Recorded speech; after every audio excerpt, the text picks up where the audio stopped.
Hello guys, good evening. मेरा नाम है अजय और आप देख रहे हैं JKSSB ऑनलाइन ट्यूटोरियल। सो आज हम लोग लाइट का लेक्चर नंबर 2 पढ़ने वाले हैं। इससे पहले मैंने फर्स्ट लेक्चर में आपको लाइट के बारे में बताया, प्लस मैंने आपको बताया कि रिफ्लेक्शन क्या होता है एंड रिफ्रैक्शन क्या होता है। ठीक है, रिफ्रैक्शन और रिफ्लेक्शन इन दोनों के बारे में हमने बहुत अच्छे से डिस्कस भी करा था। ठीक है, और मैंने आपको इंपॉर्टेंट पॉइंट भी बता दिए थे। चलिए, सबसे पहले आज हम छोटे छोटे पॉइंट पढ़ लेते हैं। पहले एक लिख लो, रिफ्रैक्टिव इंडेक्स क्या होता है। रिफ्रैक्टिव इंडेक्स, रिफ्रैक्टिव इंडेक्स क्या होता है? तो रिफ्रैक्टिव इंडेक्स होता है, इसको मैं एन से रिप्रेजेंट करता हूँ, C/B। What is C? C होता है speed of sound in, speed of sound in vacuum. Vacuum में स्पीड ऑफ साउंड कितनी है? Sorry, speed of light. ठीक है, इसको कर लो आप लाइट। चलिए मैं इसको मिटा भी देता हूँ। Speed of light in vacuum, तो लाइट की स्पीड वैक्यूम में कितनी है? और इसका मतलब होता है speed of light in medium, किस मीडियम में चल रही है। Speed of light in medium. Medium कुछ भी हो सकता है एयर से चल रही है, सॉलिड से, लिक्विड से, कुछ भी हो सकता है। ठीक है, जैसे मान लीजिए स्पीड ऑफ लाइट आप सबको पता है कि वैक्यूम में कितनी होती है, 3 × 10⁸ मीटर पर सेकेंड। अब मान लीजिए जो लाइट है वो किसी मीडियम से ट्रैवल करी है जिसमें स्पीड कम ज़्यादा होती है। आपको पता है कि ग्लास में सबसे कम होती है, तो वो मान लीजिए 2 × 10⁸ है। यहाँ पे बचा कितना? 1.5। तो मैं बोल सकता हूँ यहाँ का रिफ्रैक्टिव इंडेक्स कितना आया? 1.5। कितना आया? 1.5। तो आपको याद रखना है रिफ्रैक्टिव इंडेक्स ऑफ ग्लास कितना होता है? वो 1.5 टाइम्स। कितना होता है? 1.5 टाइम्स। कितना होता है? 1.5 टाइम्स। जितना ज़्यादा रिफ्रैक्टिव इंडेक्स होगा उतना ही स्पीड क्या होगी लाइट की? कम हो जाएगी। ठीक है, रिफ्रैक्टिव ये तो फिक्स रहेगा। अब मीडियम के हिसाब से चेंज होता जाएगा। आपको एक और याद रखना है कि refractive index of light in air, refractive index of light in air में कर लो। एयर में कितना होता है? तो ये होता है 1.00027। किसी किसी बुक में 1.0003 भी लिखा होता है। ठीक है, तो ये दोनों पॉइंट आपको याद रखने हैं। रिफ्रैक्टिव इंडेक्स क्या होता है? तो रिफ्रैक्टिव इंडेक्स जितना बढ़ता चला जाएगा उतनी स्पीड ऑफ लाइट कम होती चली जाएगी। ठीक है, उतनी स्पीड ऑफ लाइट कम होती जाएगी। चलिए नेक्स्ट पॉइंट की तरफ बढ़ते हैं। ठीक है, तो इसमें आपको याद कुछ खास रखना नहीं है, बस आप रिफ्रैक्टिव इंडेक्स याद कर लेना। क्या होता है वो? Speed of light in vacuum divided by speed of light in medium. कोई भी मीडियम हो सकता है, वो सॉलिड का, लिक्विड, कोई भी हो सकता है। और सबका रिफ्रैक्टिव इंडेक्स अपना अपना होता है। ग्लास का रिफ्रैक्टिव इंडेक्स सबसे ज़्यादा होता है क्योंकि सॉलिड होता है, सॉलिड में स्पीड कम होती है आपकी। चलिए अगला इंपॉर्टेंट कॉन्सेप्ट देख लीजिए आप, total internal reflection. Total internal reflection, total internal reflection, ये आप हेडिंग दे लो इसको, टोटल इंटरनल। चलिए मैं इसको साफ साफ लिख देता हूँ ताकि आपको साफ साफ दिख जाए। टोटल इंटरनल रिफ्लेक्शन, ये आपका तीसरे नंबर का कॉन्सेप्ट है। पहले हमने रिफ्लेक्शन के बारे में पढ़ा, फिर हमने रिफ्रैक्शन के बारे में पढ़ा, और रिफ्रैक्शन के अंदर ही मैंने आपको छोटी सी बात बताई रिफ्रैक्टिव इंडेक्स की। अब हम बात करेंगे टोटल इंटरनल रिफ्लेक्शन की। तीसरा कॉन्सेप्ट है आपका लाइट के अंदर। इसी को मैं शॉर्टकट में TIR से भी कभी कभी डिनोट करूँगा। ठीक है, सबसे पहले इसका आपको याद क्या रखना है कि टोटल इंटरनल का रिफ्लेक्शन, टोटल इंटरनल रिफ्लेक्शन का इफेक्ट कहाँ कहाँ होता है, आप कहाँ कहाँ इसको प्रैक्टिकल लाइफ में देखते हो। सबसे पहले तो आप देखते हो इसको, चलिए सबसे पहले आप लिखते हो, ये इसकी मैं एग्जांपल लिखवा रहा हूँ, ये एग्जाम में पूछी भी यही जाती है। फिर आपको कॉन्सेप्ट समझाता हूँ ऐसा क्यों होता है। ब्राइटनेस ऑफ डायमंड, आपका डायमंड शाइन करता है ना, एकदम से चमकता है जैसे उस पर लाइट पड़ती है, तो वो किसकी वजह से होती है? टोटल इंटरनल रिफ्लेक्शन की वजह से। दूसरी एग्जांपल इसकी आप लिखोगे, ब्रोकन ग्लास, BRIGHT, ब्राइटनेस, कभी कभी ग्लास टूट जाता है, शीशा नीचे पड़ता है, उसके बाद क्या होता है, वो भी लाइट पड़ने से शाइन देता है ना, चमक देता है। वो किसकी वजह से होता है, वो भी टोटल इंटरनल रिफ्लेक्शन की वजह से। तीसरा होगा आपका मिराज क्यों बनता है। मिराज मतलब जब आपको उल्टी इमेज दिखती है, ये भी आपको समझाता हूँ मैं अभी। एक होता है आपका ऑप्टिकल फाइबर। तो अगर आपको इसमें याद रखना है टोटल इंटरनल रिफ्लेक्शन, तो आपको याद नहीं रखना है कि ये इसकी चारों की चारों क्या है, एग्जाम्पल है। ठीक है, आपको एग्जाम में क्वेश्चन पूछा जाएगा कि ब्राइटनेस ऑफ डायमंड किसके कारण होता है। ऑप्शन मिलेगा रिफ्लेक्शन के कारण होता है, रिफ्रैक्शन के कारण होता है, टोटल इंटरनल रिफ्लेक्शन के कारण होता है, या डिस्पर्जन ऑफ लाइट की वजह से होता है। तो आंसर होगा इसका टोटल इंटरनल रिफ्लेक्शन। तो ये यहाँ से क्वेश्चन पूछा जाता है बार बार एग्जाम में। अब मैं आपको बताता हूँ कि टोटल इंटरनल रिफ्लेक्शन होता क्या है, ठीक है, और इसकी कंडीशन क्या होती है। चलिए मैं नेक्स्ट स्लाइड लेता हूँ इसकी। चलिए अब आप देखिए कि टोटल इंटरनल रिफ्लेक्शन होता क्या है।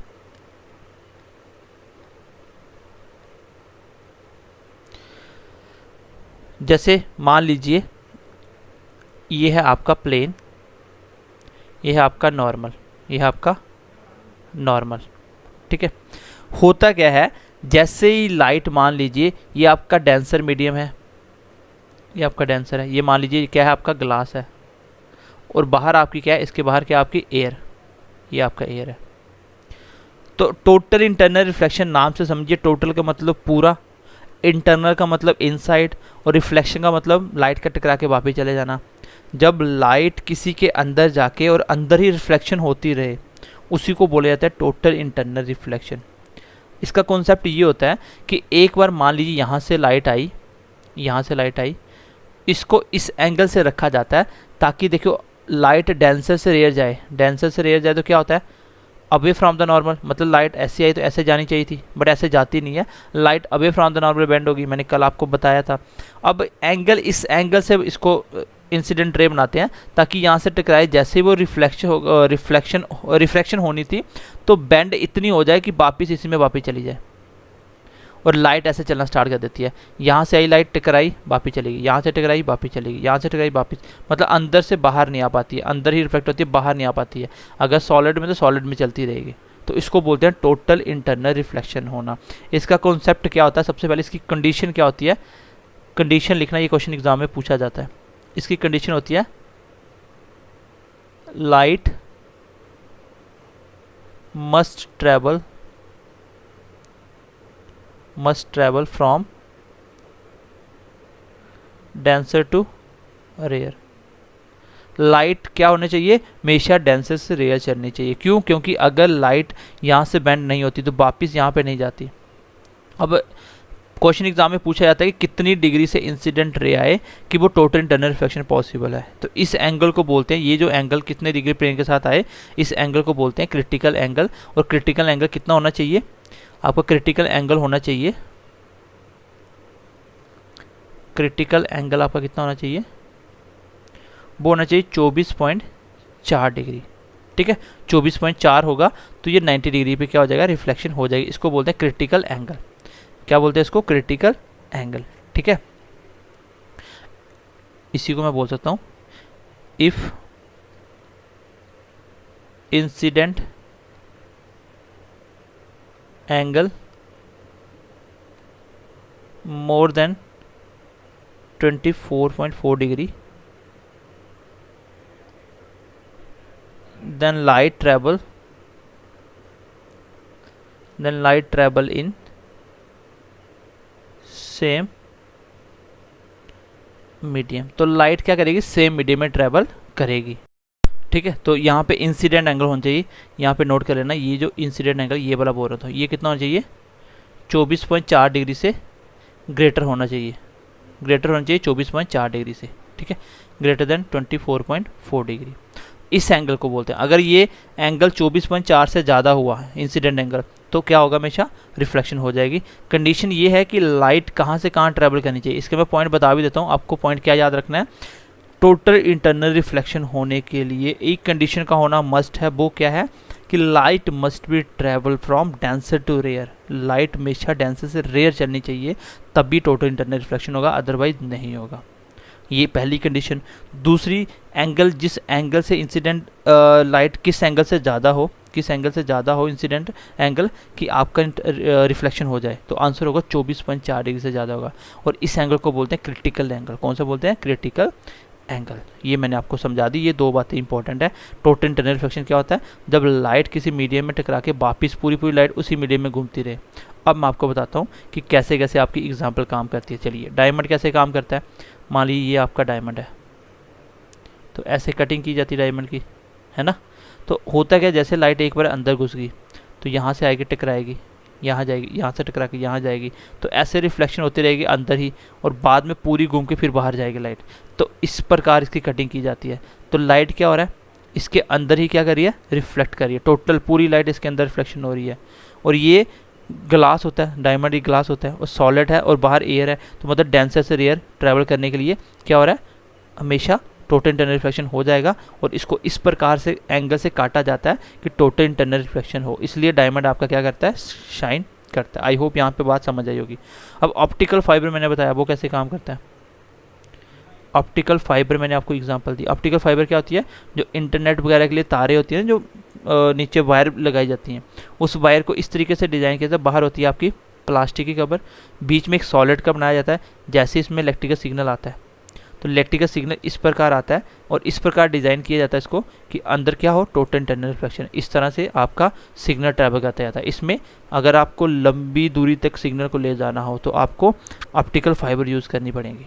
ये सबसे अच्छी क्वालिटी होती है, थोड़ी महंगी होती है, लेकिन इसमें काम कौन सा करता है, टोटल इंटरनल रिफ्लेक्शन का प्रिंसिपल काम करता है। ये आपको याद रखना है, ठीक है, ये आपको याद रखना है। अब मिराज क्या होती है, देखिए मिराज क्या होती है।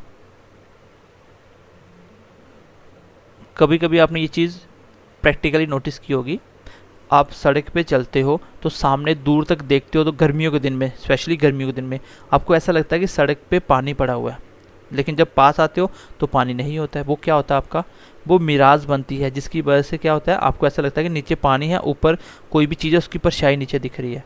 ये ज़्यादातर होता है डेजर्ट एरिया में, डेजर्ट एरिया में, जैसे रेगिस्तान वगैरह हो गए, ठीक है, रेगिस्तान वगैरह हो गए, तो उसमें क्या होता है, गर्मी ज़्यादा होती है। गर्मी ज़्यादा होने की वजह से क्या होता है, मान लीजिए यहाँ पे एक ट्री है, यहाँ पे थी आपकी पूरी सैंड। अब गर्मी ज़्यादा होने की वजह से क्या होता है, नीचे यहाँ पे आपको ऐसा लगता है दूर से कि यहाँ पे पानी पड़ा हुआ है, बट हकीकत में पानी होता नहीं है। तो यहाँ पे जो लाइट, सनलाइट पड़ी, जो रिफ्लेक्ट होकर यहाँ जानी थी, यहाँ से क्या होता है, टेम्परेचर बढ़ने की वजह से क्या होता है कि आपका ऊपर वाला मीडियम, नीचे ये हल्का हो जाता है, ऊपर वाला डेंसर ये रेयर बन जाता है। रेयर बनने से, डेंसर से जब लाइट रेयर में आएगी तो क्या होगा, रिफ्लेक्ट बैक होगी। तो धीरे धीरे ऐसे होते होते क्या होता है, रिफ्लेक्ट हो जाते हैं। और यहाँ पे आप देखते हो, आपको लगता है कि नीचे परछाई दिख रही है मुझे पानी में, ठीक है, तो इसको बोलते हैं मिराज बनना, इसको बोलते हैं मिराज बनना। ये ज़्यादातर कहाँ बनते हैं, रेगिस्तान के एरिया में। तो ये सारी किसकी एग्जांपल है, ये टोटल इंटरनल रिफ्लेक्शन की एग्जांपल हैं। इसमें याद करने वाली बातें इतनी सी हैं, मैं आपको बता भी देता हूँ। टोटल इंटरनल रिफ्लेक्शन क्या होता है, जब पूरी की पूरी लाइट रिफ्लेक्ट बैक होती है इनसाइड द कोई भी मटेरियल के अंदर, तो उसको बोलते हैं टोटल इंटरनल रिफ्लेक्शन। अब टोटल इंटरनल रिफ्लेक्शन होने के लिए कुछ कंडीशन है। सबसे पहली कंडीशन है कि लाइट जो है वो ट्रैवल करनी चाहिए डेंसर से मीडियम। याद रखना, ये क्वेश्चन आएगा एग्जाम में, अगर यहाँ से क्वेश्चन आया तो। इंसिडेंट एंगल अगर 24.4 डिग्री से ज़्यादा हो जाए उसको बोलते हैं क्रिटिकल एंगल, तभी आपका टोटल इंटरनल रिफ्लेक्शन होगा। 24.4 डिग्री एंगल हो तो उसको बोलते हैं क्रिटिकल एंगल। इसके बाद आपका लाइट का टोटल इंटरनल रिफ्लेक्शन होना स्टार्ट हो जाएगा। ये 2 पॉइंट बताए। फिर उसके बाद मैंने आपको क्या बताया कि एग्जाम्पल कैसे काम करते हैं। आपको एग्जाम्पल याद रखने हैं बस। टोटल इंटरनल रिफ्लेक्शन में याद रखने वाला इतना ही है कि 4 एग्जाम्पल, और ये इसकी कंडीशन क्या होती है, लाइट कहाँ से कहाँ चलनी चाहिए। ये होता है आपका टोटल इंटरनल रिफ्लेक्शन, ठीक है। और क्रिटिकल एंगल की अगर मैं डेफिनेशन आपको बता दूं तो डेफिनेशन लिख लो, लिखनी है तो क्रिटिकल एंगल की मैं डेफिनेशन लिखवा देता हूं आपको। चलिए, क्रिटिकल एंगल की डेफिनेशन लिख लो आप, ठीक है, बता भी देता हूं आपको। Angle in which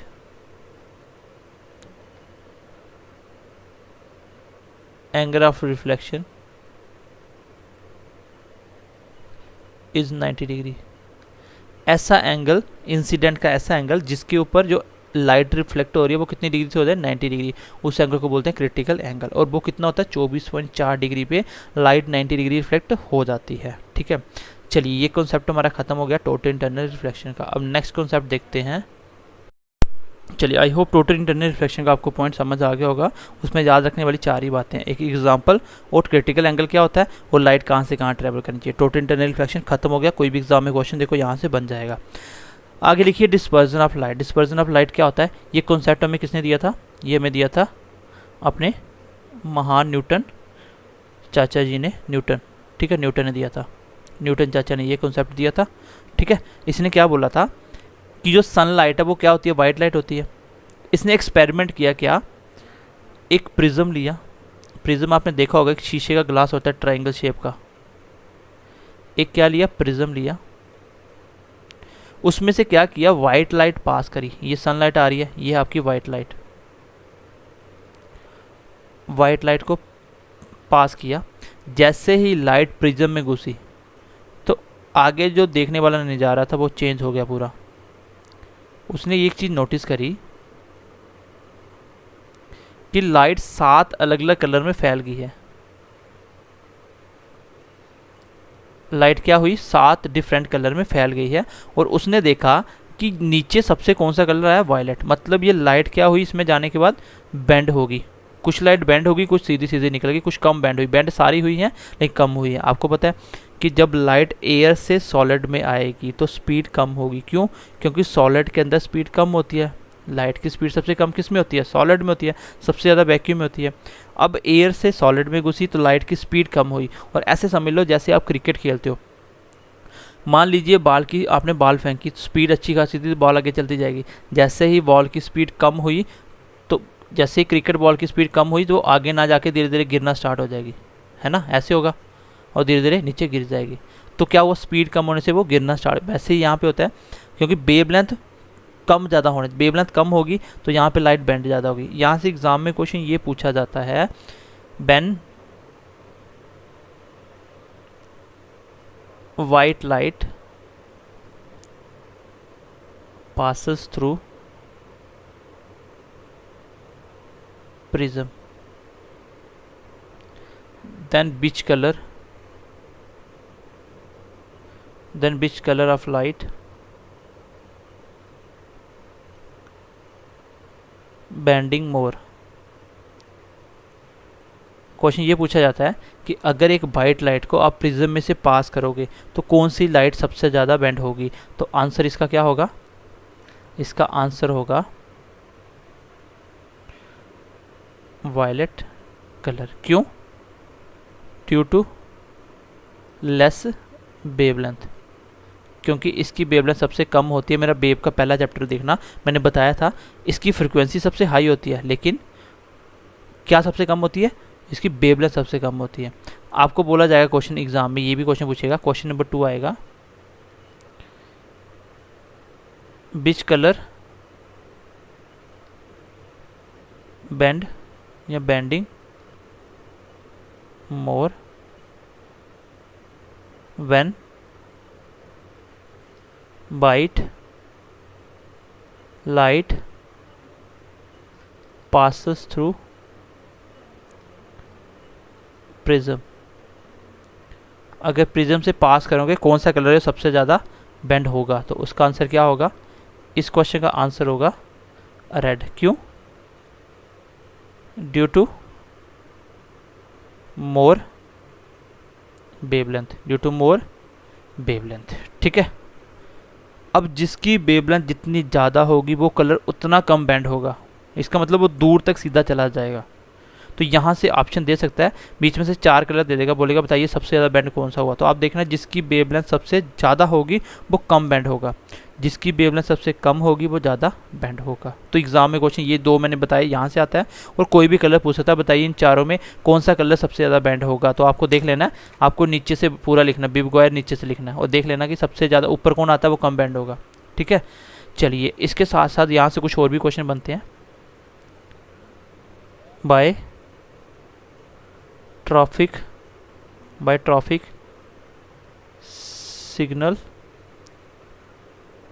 always red in colour. जो आपके ट्रैफिक सिग्नल होते हैं, ट्रैफिक सिग्नल वो रेड क्यों होते हैं, तो इसका आंसर क्या होगा, जो भी रेड की वजह से होगा उसका आंसर हमेशा क्या होगा, ड्यू टू मोर वेवलेंथ। आपको पता है रेड कलर की सबसे ज़्यादा वेवलेंथ होती है। अगर सबसे ज़्यादा वेवलेंथ होगी तो वो सबसे लंबी दूरी ट्रैवल करेगा, मतलब दूर से आपको रेड कलर दिख जाएगा। आपको क्वेश्चन आएगा कि आर्मी सिग्नल हमेशा रेड क्यों रखे जाते हैं, डेंजरस सिग्नल रेड क्यों रखे जाते हैं, तो आंसर होगा सर रेड कलर की वेवलेंथ सबसे ज़्यादा होती है। तो रेड का आंसर यहाँ भी दिखेगा, तो आपको आंसर क्या देना है, क्योंकि उसकी वेवलेंथ ज़्यादा होती है। क्वेश्चन नंबर 4 भी लिख लो यहाँ पे। क्वेश्चन नंबर 4 है, why sun appear red before sunrise and after sunset। After sunset.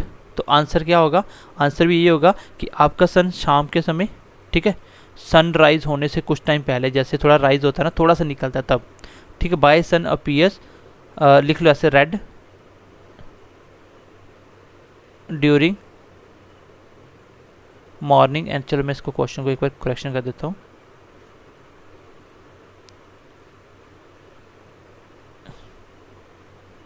During sunrise and sunset. बोलेगा कि बताइए कि आपका जो सन है वो रेड क्यों दिखता है ड्यूरिंग सनराइज या सनसेट के समय, जब सूरज डूबता है और सूरज निकलता है तब रेड क्यों दिखता है। तो आंसर होगा क्योंकि रेड कलर की वेवलेंथ ज़्यादा होती है। इसका आंसर भी क्या होगा, रेड कलर की वेवलेंथ ज़्यादा होती है। अब मैं इसके पीछे का कॉन्सेप्ट समझाता हूँ। चलिए इसके पीछे का मैं कॉन्सेप्ट चाहता हूँ। कॉन्सेप्ट इसके पीछे ये है, जैसे मान लीजिए ये है आपकी क्या, अर्थ, ये है आपकी अर्थ। आप लोग यहाँ पे रहते हो, ठीक है, सरफेस पे यहाँ पे आप रहते हो। यहाँ पे आपका सूरज था और शाम के समय ये आपको कैसा दिखेगा, ये आपको रेड दिखेगा। क्यों रेड दिखेगा, रेड इसलिए दिखेगा क्योंकि रेड की वेवलेंथ ज़्यादा होती है, वो ज़्यादा दूर तक डिस्टेंस ट्रेवल करता है। अब इस सन को आपकी आंखों तक आने के लिए कितनी दूरी कवर करनी पड़ रही है, एक तो पीछे से आ रही है लाइट, दूसरी यहाँ पे सारा सन का क्या है, आपकी अर्थ का एटमॉस्फेयर है। तो एटमॉस्फेयर से पास होके इतनी सारी पास होके यहाँ पे आ रहा है, तो होता क्या है बेसिकली, बाकी सारे के सारे कलर की वेवलेंथ कम होती है, वो धीरे धीरे धीरे खत्म होना स्टार्ट होकर खत्म हो जाता है और रेड कलर सबसे ज़्यादा वेवलेंथ और फाइनली आपके पास रेड पहुँच जाता है, इसलिए आपको रेड दिखता है। सेम कंडीशन इवनिंग के टाइम होती है, वो भी ज़्यादा एटमॉस्फेयर कवर करता है, लेकिन दोपहर के टाइम पे आपको सन कैसा दिखता है, सन आपको बिल्कुल वाइट दिखता है, आप देख भी नहीं सकते। क्यों, क्योंकि इस टाइम पे क्या होता है, इसको सिर्फ इतना सा एटमॉस्फेयर पार करके आपके पास आना पड़ा। यहाँ पे कितना एटमॉस्फेयर पार कर रहा था, इसलिए सारे कलर आपके पास पहुँच जाते हैं, इसलिए आपको वो वाइट दिखता है। तो ये वजह होती है कि सन शाम के और सुबह के टाइम कैसा दिखता है, रेड दिखता है, क्योंकि रेड कलर की वेवलेंथ सबसे ज़्यादा होती है। क्वेश्चन नंबर 5 या 6 जो भी था, बाय स्काई अपीयर ब्लू, आपका आसमान नीला क्यों होता है, तो आंसर होगा इसका due to scattering of blue colour, due to scattering of blue colour. तो आंसर होगा कि ब्लू कलर सबसे ज़्यादा स्कैटर करता है, फैल जाता है, इसलिए आपको पूरा स्काई या आपको और सी वगैरह सारे कैसे दिखते हैं, ब्लू दिखते हैं। तो इसका आंसर ये होगा। ये कुछ फैक्चुअल क्वेश्चन थे जो बार बार एग्जाम में पूछेंगे, मैंने ये भी बता दिया और मैंने आपको बता दिया डिस्पर्जन ऑफ लाइट क्या होता है। डिस्पर्जन ऑफ लाइट की अगर आप डेफिनेशन लिखना चाहो तो लिख सकते हो आप डेफिनेशन इसकी, ठीक है, मैं डेफिनेशन भी लिखवा देता हूँ, इसी से बन जाएगी। आप बोलोगे स्प्लिटिंग ऑफ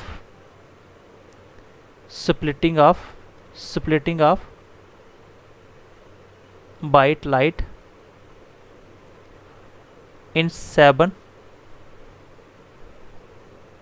डिफरेंट कलर।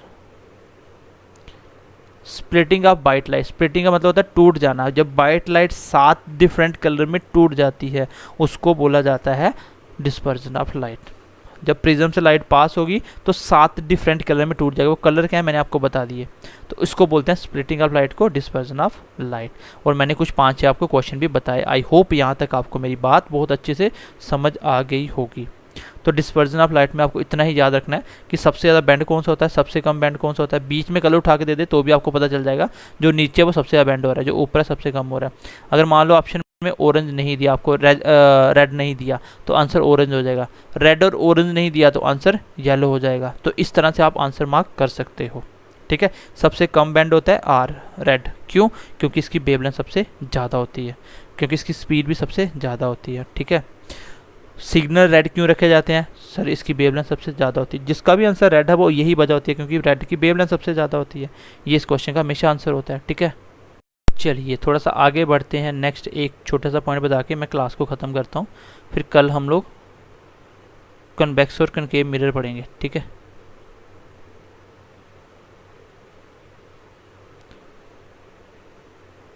चलिए एक पॉइंट लिख लीजिए, छोटा सा डेफिनेशन कभी एग्जाम में पूछा जाता है।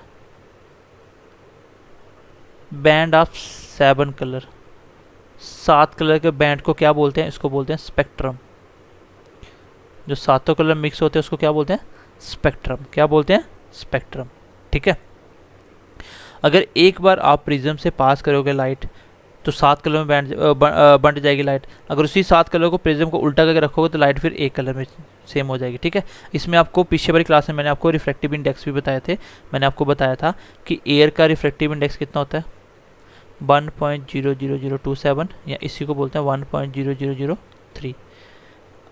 वैक्यूम का क्या होता है? वैक्यूम में तो स्पीड सबसे मैक्सिमम होती है, इसका रिफ्लेक्टिव इंडेक्स 1 होता है, क्योंकि ऊपर वाली स्पीड नीचे वाली दोनों बराबर होती हैं। वाटर का रिफ्लेक्टिव इंडेक्स कितना होता है? ये होता है 1.33 लगभग। और ग्लास का सबसे ज़्यादा होता है। जितना ज़्यादा रिफ्लेक्टिव इंडेक्स होगा उतनी वेवलेंथ कम होगी, स्पीड कम हो जाएगी। तो ये कुछ रिफ्लेक्टिव इंडेक्स थे, मैंने लास्ट क्लास में आपको बताए थे। तो आई होप आपको टोटल इंटरनल रिफ्लेक्शन और आपको जो अभी मैंने पढ़ाया डिस्पर्जन ऑफ लाइट, दोनों कॉन्सेप्ट अच्छे से क्लियर हो गए होंगे, ठीक है। अगली क्लास में मिलते हैं हम लोग।